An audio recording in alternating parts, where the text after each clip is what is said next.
In past few decades, Pakistan has faced cyclones, droughts, heat waves, increasing temperature, unpredictable rain, and whatnot. But we, as a nation, are yet to accept that climate change is real.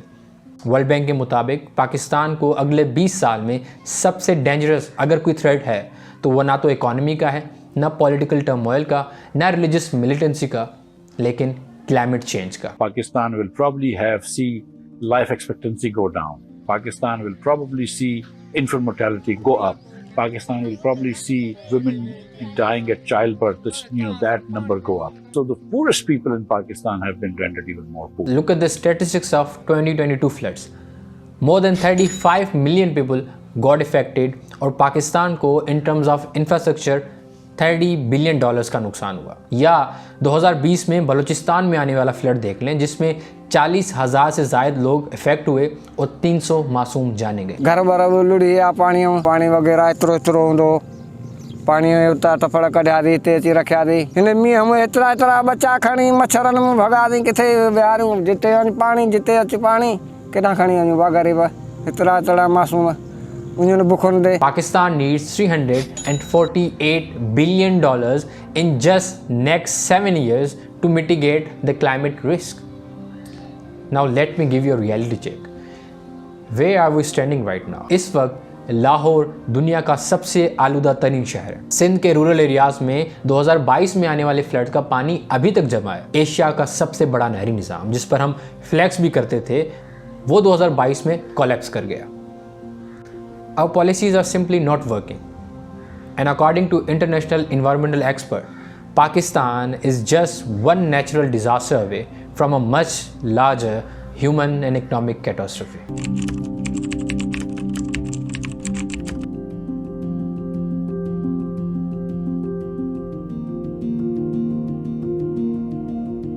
Climate change में हो क्या रहा है? वो ये रहा है कि जो एटमॉस्फेयर का टेम्परेचर है वो बढ़ रहा है और जो इंक्रीज़ 1000 साल में होनी चाहिए वो एक 100 ईयर्स में अब होने लगी है और इसके इम्पैक्ट्स अनप्रिडिक्टेबल हैं। और पिछले साल आप देखें कि यहाँ पाकिस्तान में बारिशें रुक नहीं रही थी, लेकिन ऑन द अदर हैंड आप यूरोप में देखें तो they were facing worst heat waves in last 500 years में। तो वहाँ पर गर्मी की शिद्दत वहाँ बढ़ रही है और यहाँ पर बारिशें, यही unprecedented unpredictable impacts of climate change है।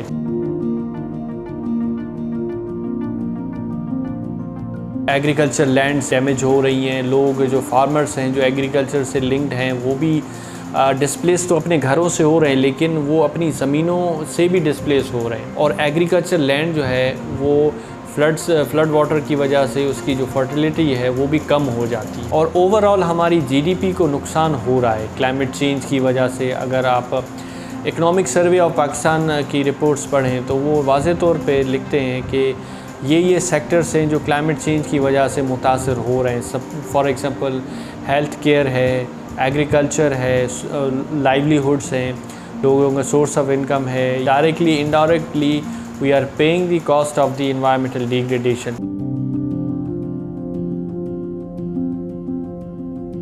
हमारा जो इंफ्रास्ट्रक्चर है, चाहे वो एग्रीकल्चर हो, चाहे अर्बन एरियाज़ हो या हमारे रोड्स हों, नेटवर्क्स हों, रेलवे इंफ्रास्ट्रक्चर को हमें क्लाइमेट कंपैटिबल बनाना पड़ेगा। ये छप्पर अब झक्का दे उधर आलिया का घर रुगो इन झले बैठा आदमी हम जब मींह बंद थे पो वरी एक कख बख ठाया नहीं सही करे। अब देखिए 2022 का जो फ्लड्स है हमारे लिए बहुत बड़ा लेसन है, हमारे पॉलिसी मेकर्स के लिए, डिसीजन मेकर्स के लिए।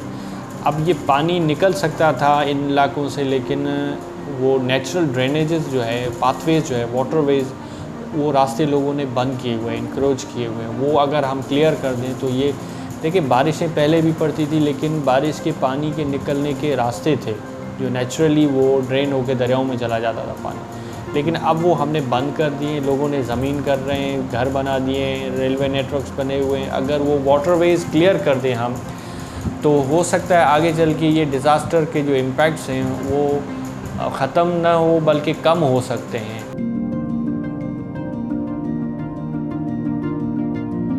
जो पॉलिसी और एक्शन प्लान बना रहे हैं तो हमें वो इम्प्लीमेंट भी तो इमीडिएटली करना है ना।